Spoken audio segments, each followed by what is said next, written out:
The camp they found in the Sierra Madre was still warm. Sergeant Clay Beaumont of the 4th Cavalry had been riding since before dawn, pushing his horse through ponderosa pine and volcanic rock on a trail that barely deserved the name. His scout, a white mountain Apache named Altahi, had led the column up a series of ledges that each horse had to be coaxed over one at a time, until they broke out onto a flat shelf above a narrow canyon. The camp was real enough. 3 fire rings, coals still holding heat. Brush beds pressed flat by the weight of people who had slept there the night before. If you're enjoying this story so far, don't forget to hit the like button and subscribe. Drop a comment telling me where in the world you're watching from. I love hearing from you. A child's moccasin in the dirt, left behind in the hurry of leaving. Dried venison on a mesquite branch. And nothing else. No sound in the trees above. No movement on the ridgeline. The Chiricahua Apache were somewhere up in those pines, watching him stand in the ruins of their camp, and they were not coming down. This was October of 1885, in the Sierra Madre Occidental of Sonora, Mexico. The United States Army had been chasing the Chiricahua since May, when roughly 135 men, women, and children walked off the San Carlos Reservation in Arizona and crossed the border into Mexico. The man leading that group, or at least the most famous of the men leading it, had been fighting soldiers, first Mexican and then American, for more than 3 decades. His name in the Apache language was Goyahkla. The Mexicans had given him a different name during a battle in the 1850s, calling out to their patron saint in fear or in prayer, and the name stayed. The name was Geronimo. By the fall of 1885, the United States Army had committed thousands of soldiers to the borderlands, working in coordination with the Mexican military in ways that would have been politically unthinkable 10 years earlier. Generals on both sides were sharing intelligence, drafting joint correspondence, and trying to work out how 2 national armies together could solve a problem that neither could solve alone. They would spend a year and a half and several $1 million finding out. When it ended, when Geronimo finally came down from those mountains in September of 1886, it was not because they had caught him. He came out because he decided to. To understand what happened in those mountains, you have to understand the Sierra Madre as it actually was. The Sierra Madre Occidental runs roughly 900 miles through the western edges of Sonora and Chihuahua, a long corrugated wall of volcanic rock and dense pine forest rising from the desert floor in a series of shelves and drops. The rivers that drain the eastern face of those mountains, the Bavispe, the Yaqui, the Aros, have been cutting through basalt for millions of years. The canyons they made are narrow enough in places that 2 horses cannot pass abreast. They drop in cascades that mules refuse and men climb at their own risk. The high country, at 8,000 and 9,000 feet, is cold even in summer and genuinely dangerous once the fall storms come. The lower slopes, where the pine gives way to desert scrub and the canyon walls shift from green to the color of bare rock, are a different kind of difficult, all thorns and dust and heat that kills horses not raised in it. The Chiricahua Apache had been moving through this terrain for generations. Their knowledge of it was not general. It was specific. It was about a particular seep under a particular overhang, the one that runs clean even in August when every other water source in a 30-mile radius has gone dry. About a pass over a ridge that looks impassable from below, but opens up once you are 50 feet up the talus. About a valley that holds a permanent spring no military map has ever marked and no road has ever reached. That knowledge was not written anywhere. It was carried in people, transmitted from parents to children, from experienced riders to younger ones, tested every season against terrain that punished inattention. Mexican soldiers had been operating in the Sierra Madre since the late 18th century, trying repeatedly to dislodge the Chiricahua from the mountains. In that entire time, they had never made those mountains uninhabitable for the band. They had burned camps, killed people, seized supplies, forced groups to move. But every expedition that went in looking for a permanent solution came back having achieved something temporary at best. The mountains absorbed the effort and the Apache were still there. General George Crook, who commanded the Department of Arizona for most of the Apache Wars, came closer than any other American officer to understanding why. He had learned early that conventional mass force tactics were useless in this country. He had tried them in the early 1870s. Moving large columns of cavalry and infantry through the Tonto Basin and the superstition country of central Arizona in pursuit of Western Apache bands, and he had learned from that experience something that the Army's official doctrine had not yet taught. A force that cannot match the speed and terrain knowledge of the people it is pursuing will always arrive at the place where those people were, not the place where they are. He wrote about this with unusual candor for a man of his rank and era.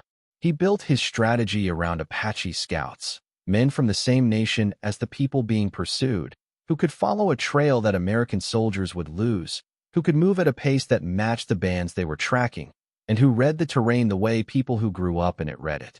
Crook's use of Apache scouts was controversial in the press and unpopular among some of his fellow officers, who saw it as a dangerous experiment. It was also the most effective tool available, and he knew it. There was a precedent for what small Apache bands could do against much larger forces, and the precedent was not old. In the summer of 1881, a Chiricahua war leader named Nana, then in his late 60s or early 70s, led a raid out of Mexico into New Mexico that covered more than 1,000 miles in roughly 2 months. His force was never larger than 40 warriors and was frequently smaller. He fought 7 or 8 engagements against Army units and posses, eluded pursuing forces that numbered in the hundreds, and crossed back into Mexico with his people intact. The Army's official report on the Nana raid, as it became known, is a document of sustained professional frustration. Officers who had tracked him and lost him described the same pattern that Sergeant Beaumont would encounter 4 years later in the Sierra Madre: a camp found too late, a trail that split and split again, a band moving faster through hostile country than anyone chasing it could explain. Nana was the same man who would ride with Geronimo in the final campaign of 1885 and 1886, now a decade older, still in those mountains. The San Carlos Reservation, where the Chiricahua and other Apache groups had been consolidated through the 1870s, was not chosen for its suitability to Apache life. It was low desert country, malarial and hot, remote from the mountain terrain the Chiricahua knew. Rations were chronically short, partly from federal underfunding and partly from contractor fraud that Crook documented in reports blunt enough to make uncomfortable reading a century and a half later. He wrote that the Apache had been given good reason to leave and very little reason to stay. He was right, and what he described was not a flaw in the reservation system. It was the system. The events that triggered the May 1885 breakout were complicated, as the proximate causes of most breakouts were. There were rumors that several leaders were about to be arrested and hanged. There was a confrontation over Tizwin, the traditional corn beer that reservation rules forbade. There was, underneath both of those things, a longer accumulation of evidence that the Chiricahua were being slowly stripped of everything the reservation had not yet taken. Some of the leaders had concluded that what was being done to them slowly would eventually accomplish what the Army had not yet managed by force. Geronimo had been living with that conclusion for most of his adult life. He was born around 1829, Badonko Apache, in country near the headwaters of the Gila River in what is now New Mexico. The defining event of his biography came in March of 1851, when Mexican troops under Colonel José María Carrasco attacked his camp near Janos, Chihuahua, while he was away on a trading trip. His mother, his wife eloped, and his 3 children were killed. He came back to find them. He left Janos on foot, having given his weapons to his companions in a gesture the Apache understood as an expression of grief too deep for ordinary language. The following year, in the summer of 1852, he joined a war party organized to avenge the Janos massacre and rode south into Sonora. The battle that followed, fought near the town of Arizpe, was the engagement where Mexican soldiers first shouted out to St. Jerome. The Apache accounts say that Geronimo moved through that fight in a state that his companions described as beyond the ordinary, pressing forward when others held back, closing distance that should not have been closed. He did not interpret it as something mystical. He understood it as the only possible response to what had been done to his family. The Mexicans' name for him stuck. So did the reputation he built that day, and he spent the next 3 decades adding to it. By the time the final campaign of 1885 and 1886 began, he had been fighting Mexican soldiers for 34 years. He knew their tactics, their patterns, the way their officers thought about terrain and pursuit. They were not abstractions to him. They were the specific people who had killed his family in a specific place and then kept coming. The popular image of Geronimo in American culture was largely manufactured by newspaper publishers in the East who discovered that stories about the Apache Wars sold papers. During the final campaign of 1885 and 1886, papers in New York and Boston and Chicago ran stories that were based primarily on official Army dispatches filtered through editors who understood that fear sold better than complexity. The coverage turned him into a figure of undifferentiated savagery, a devil in the desert, which was dramatic and historically dishonest. The specific things the newspapers got wrong are worth naming. They attributed to him a cruelty that the record does not uniformly support. They omitted the conditions at San Carlos that Crook himself had documented as provoking the breakout, and they presented a military campaign against fewer than 40 people as an existential emergency in ways that served the political interests of people who needed the frontier conflict to justify both military spending and the reservation system. The papers shaped the public understanding of the Apache Wars so thoroughly that most of the corrections took a century to reach general circulation. He was not the hereditary chief of the Chiricahua. That role belonged to Naiche, the son of Cochise, who was the great chief of the previous generation. Geronimo was a war leader, a man whose authority came from his proven ability in warfare and from the specific trust other people placed in him in dangerous circumstances. He had been tested across more than 30 years of continuous conflict when the final campaign began. That is what the record shows. He was also not acting alone, and the story reduces badly when it is told as the story of one man. He moved with Naiche, whose hereditary authority gave the band its political coherence. He moved with Nana, who was perhaps 70 years old during the 1885 campaign and who had been fighting Mexican soldiers since before the United States had a significant presence in the Southwest. He moved with warriors whose names the official reports recorded and whose skills were specific and documented.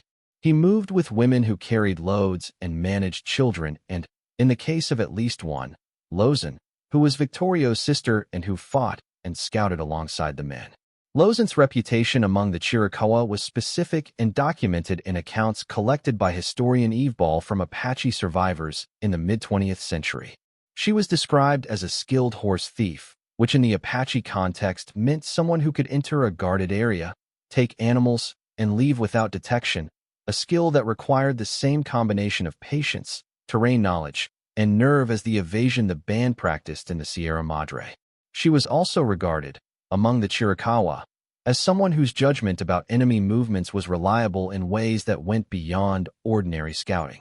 Whether one attributes that to skill developed through years of experience or to something the Apache understood differently, the practical result was that the band valued her presence and her judgment. She is mentioned specifically by name in multiple accounts of the final campaign, which is more than most of the women who were present received from officers writing official reports. These were not abstractions. They were people who had learned the Sierra Madre from the people who had learned it before them, and what they brought into those mountains in the spring of 1885 was the accumulated practical knowledge of a nation. The initial breakout group, roughly 135 people, crossed into Mexico within days of leaving San Carlos. They split into smaller groups as they entered the Sierra Madre. The Mexican Army's response was immediate and, by General Jose Otero's own account, not effective. The terrain made systematic pursuit nearly impossible. The Apache dispersed along multiple routes, each group moving through a separate part of the mountains, so that any trail followed by a pursuing column might be a deliberate lead away from the main band and might not. Crook sent Apache scouts south into Mexico under Lieutenant Britton Davis and Lieutenant Marion Mouse, moving under the terms of the 1882 reciprocal agreement that allowed cross-border pursuit. The scouts located the bands multiple times over the following months. There were firefights in the Sierra Madre. Chihuahuas and Naiche's people eventually surrendered to Mouse. In March of 1886, Geronimo himself met with Crook at a place called Canyon de los Embudos in Sonora and agreed to surrender under terms. Then, on the night of March 29th, he left. A bootlegger named Bob Triboulet had sold whiskey to some of the men and told them they would be hanged if they went to the Americans. Whether the whiskey made the decision, or the warning did, or something older and less reducible to a single cause, the result was the same. Approximately 19 men, along with women and children, left the camp and went back into the mountains. Crook's subsequent report to General Sheridan placed the total group at between 35 and 40 people. The Sierra Madre had them again within days.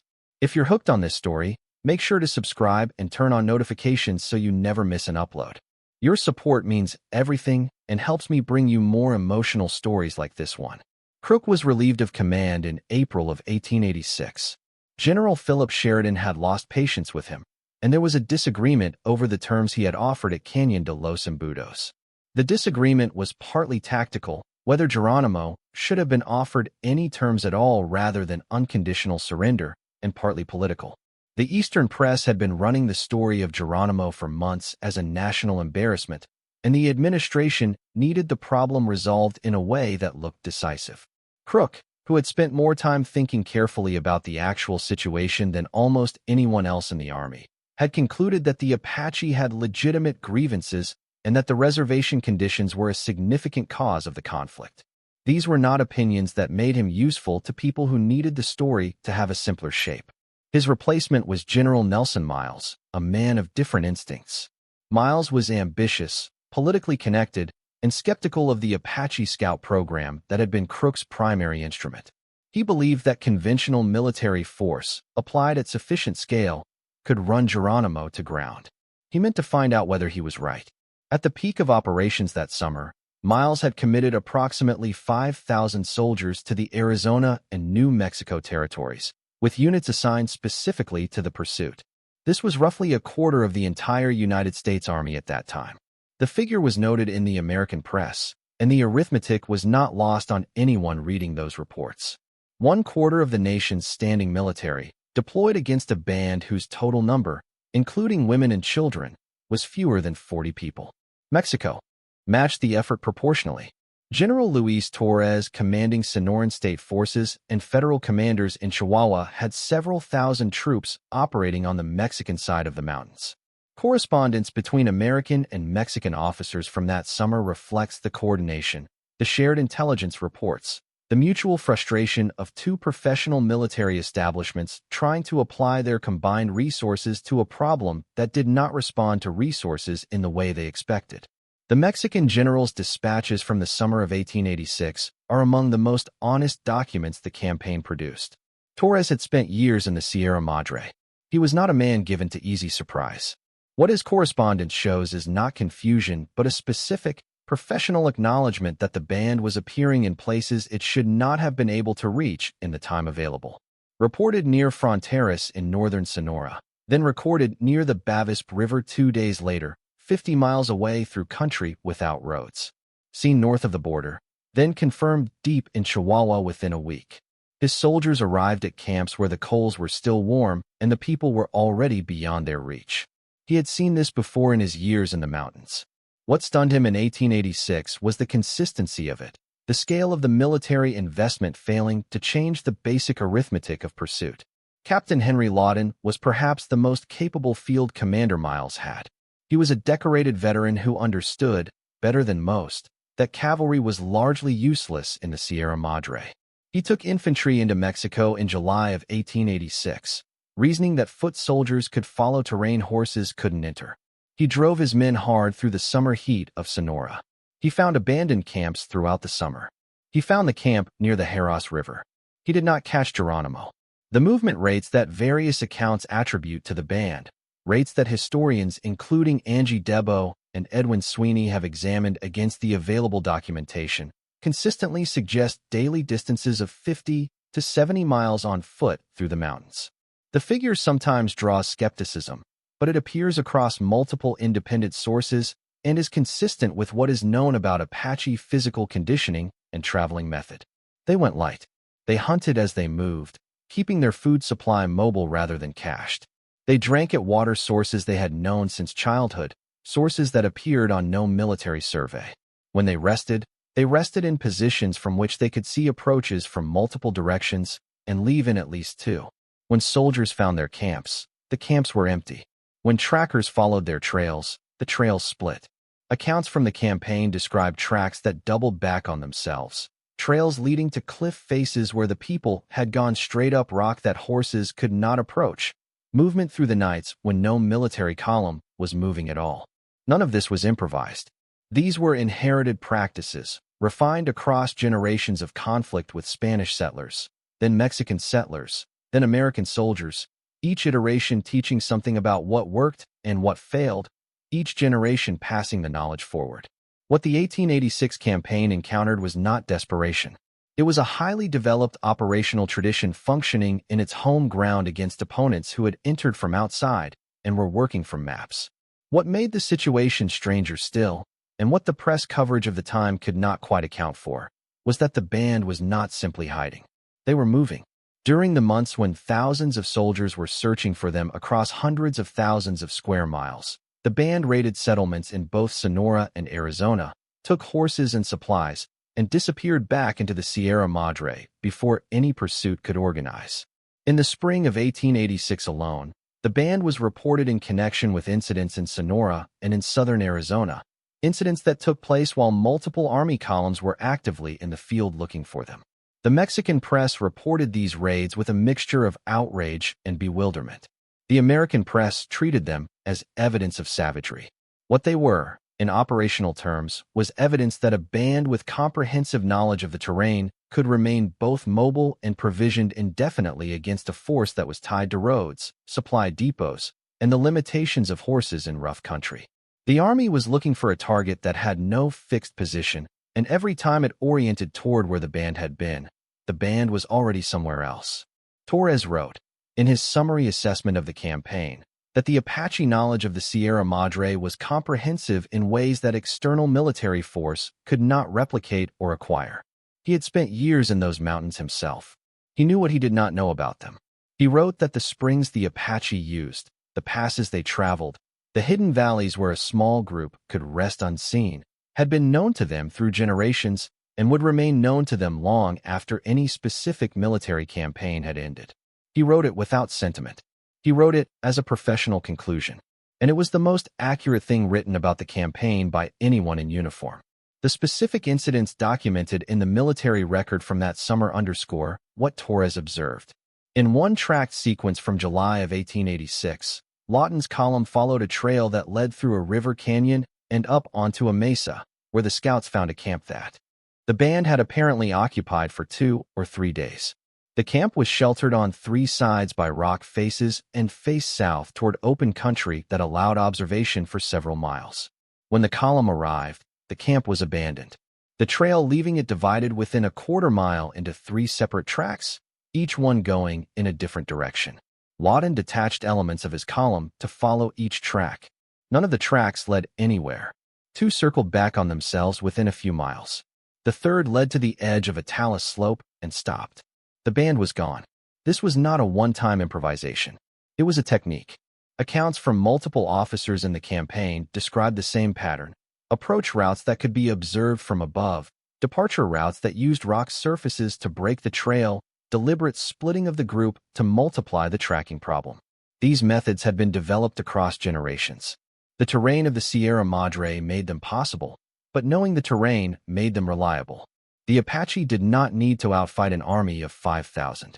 They needed to stay out of its reach, and the Sierra Madre, which they knew completely, gave them the means to do it.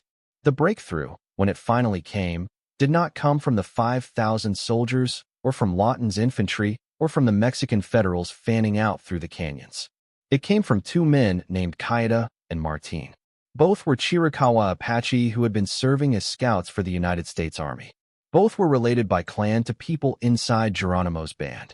Lieutenant Charles Gatewood, who had served under Crook and had developed longer and more trusted relationships with various Chiricahua than almost any other officer, understood that the only approach left was not military.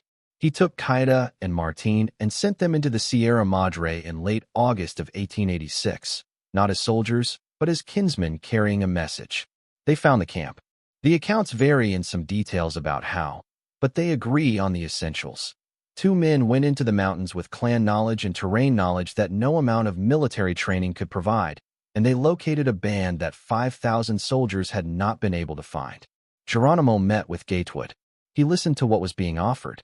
He was told that the Apache who had surrendered earlier were being held in Florida, that the war was finished in all practical terms, and that Miles wanted to talk. Geronimo asked questions. He was not a man who made hasty decisions, and he had been watching the situation across the border carefully. He knew the band he had with him was down to roughly 38 people. He knew the military on both sides had committed thousands of men to the mountains. He had read that arithmetic before, and it had not changed what was possible for a band that knew the country. What had changed was the condition of the other Chiricahua. Caida and Martin told him the truth about Florida. He believed them. He agreed to meet with Miles.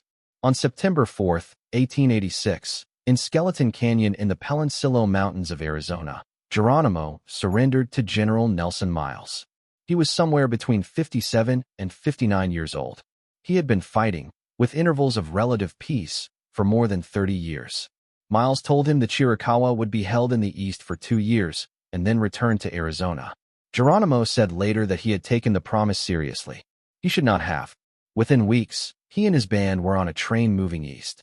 Within months, they were at Fort Pickens in Florida, in a damp coastal climate that began killing people with tuberculosis almost immediately. They were moved later to Mount Vernon Barracks in Alabama. Later still, in 1894, to Fort Sill in Oklahoma. The population numbers tell the story in their own way. The Chiricahua Apache Nation in 1870 has been estimated by historians at roughly 1,000 people. By the time the prisoners arrived in Florida in 1886, disease, combat, and the years of reservation confinement had already reduced that number substantially. The Florida and Alabama years reduced it further. Children who had survived the Sierra Madre died in the lowland climate. Adults who had ridden through mountain winters in Sonora could not withstand the Alabama summers. Tuberculosis moved through the camps with a consistency that the Army's own medical officers documented and that the government did not respond to with any urgency. The Chiricahua, people who had not been caught in the final sweep, people who had been living peaceably on the reservation for years, people who had served as scouts, were included in the prisoner of war classification alongside Geronimo's band. This was a decision made at the level of the federal government, over the objections of Crook and Gatewood and others who understood the injustice of it clearly and said so. Caida and Martin, the scouts who had gone into the Sierra Madre and brought back the message that ended the war, were sent to Florida along with everyone else. They had served the Army. They had done exactly what was asked of them. They were prisoners of war regardless. This was not a clerical error or an oversight. It was the result of a decision made by people who understood what they were deciding. The record is clear on this point, and the people who lived through it understood it clearly. The formal prisoner of war status of the Chiricahua lasted until 1913, 27 years. People who had been born in Arizona, who had played in the Dragoon Mountains as children, died in Alabama and Oklahoma without seeing their homeland again. Lozen, Victorio's sister, who had fought and scouted and ridden alongside the men through the final years of the campaign, died of tuberculosis at Mount Vernon Barracks in 1889. She was in her early 40s. She is buried in Alabama. Geronimo died at Fort Sill on February 17, 1909.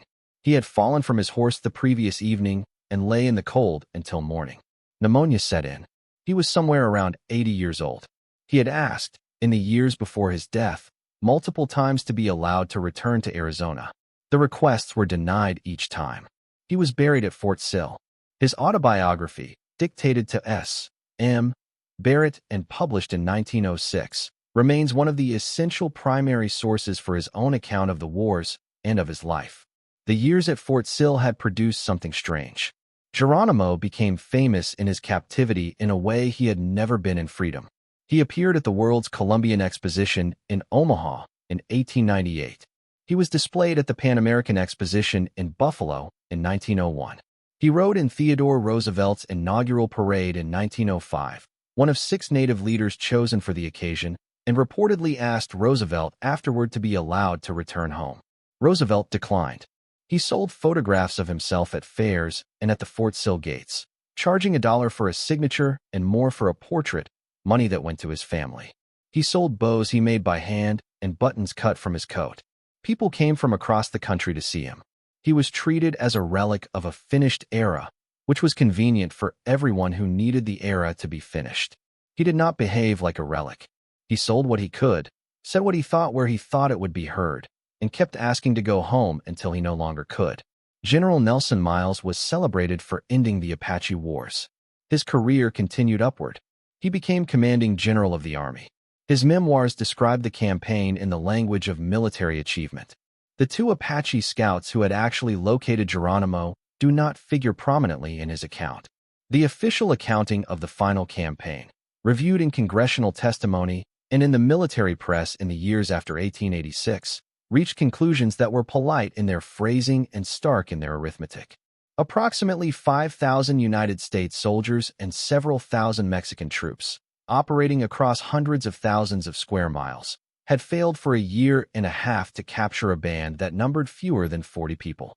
The cost in military expenditure has been estimated by historians, most recently in Sweeney's work, at between $3 and $5 million in 1886 currency, against 38 people, including women, including children, including Nana, who was at minimum 70 years old and who had been fighting Mexican soldiers since the United States was still settling its eastern territories. The standard explanation offered in reports was terrain, climate, and the complications of cross-border operations. All of those things were real. None of them were the complete explanation. The complete explanation is knowledge. The Chiricahua Apache knew the Sierra Madre the way people know a place they have lived in for generations, the way knowledge gets specific and practical and tested until it is not knowledge about a place, but knowledge of it. They knew where the water was in August. They knew the passes that appeared impassable and the cliff faces that looked unscalable. They knew the routes that channeled a pursuing army and the routes that did not. They knew the valleys where a band of 38 people could be invisible to an army of thousands. That knowledge was not available for purchase. It was not on any map. It lived in people who had been taught it by people who had lived it before them, and no soldier from Ohio or Pennsylvania or Chihuahua could acquire it in the field at any pace. Torres understood this. He wrote it plainly. The mountains had been Apache country for a century before any American soldier entered them. The soldiers who went in were, in a meaningful sense, guests who did not know the house. What the story sometimes becomes, in popular telling, is the account of a single extraordinary man defeating an empire through personal force of will. There is something true in that. Geronimo was a war leader of formidable and proven ability who outlasted every military operation directed against him until he chose not to. But the story is also about something that cannot be reduced to one man. It is about a nation of people who had built a comprehensive and specific knowledge of a particular piece of the earth across generations, and who carried that knowledge intact even as the larger world systematically dismantled the conditions that had produced it. The 38 people who moved through the Sierra Madre in the summer of 1886 were not 38 individuals in isolation. They were the surviving custodians of something centuries old, and what they demonstrated in those mountains was what that knowledge could do when tested against the largest military force the United States government had ever directed at a single problem of its kind. That knowledge did not disappear in Florida. It survived because knowledge carried in people survives as long as the people do. The Chiricahua Apache are still here. The Fort Sill Apache tribe in Oklahoma and the Mescalero Apache tribe in New Mexico both include Chiricahua members. The oral traditions from those years are still transmitted. The language is still spoken. The mountains have not changed. The passes that Geronimo's people moved through in the dark while Lawton's infantry slept in their camps below are still there, unmarked on any road map, still leading from one hidden valley to the next. The springs that no military survey ever found still run in the same canyons. What the soldiers could not reach in 1886 is still, in its way, unreached. The names that belong in the record, alongside the generals, are these: Goyahkla, Geronimo, who had been fighting since before most of the soldiers chasing him were born, who knew every canyon and spring and ridge in the country he was moving through and used that knowledge precisely enough that every search party arrived at a cold fire ring and stood there looking up at the ridges. Naiche, son of Cochise, who carried the hereditary authority of a nation that had never been conquered militarily and was persuaded, finally, to surrender through the voice of kinsmen. Nana, 70 years old or older, who had fought Mexican soldiers since the 1830s. Who rode through the summer of 1885 and the winter that followed in country that broke younger soldiers, who outlived most of the men who chased him.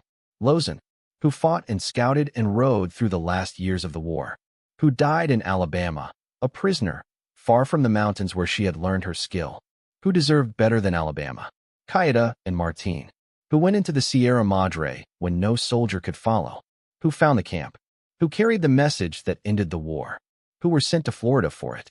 The mountains remember them, the springs they drank from, the passes they crossed in the dark while the soldiers stood at the warm ash below and looked upward. All of it is still there. They ran circles around 5,000 men. They did it with children and an old man and a band that numbered fewer than 40 people.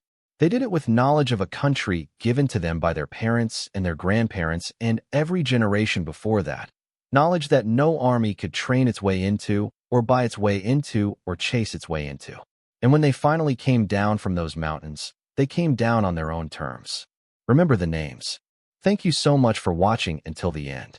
If you love this story, check out the other videos on your screen now. I think you'll really enjoy them. And don't forget to subscribe if you haven't already. See you in the next story.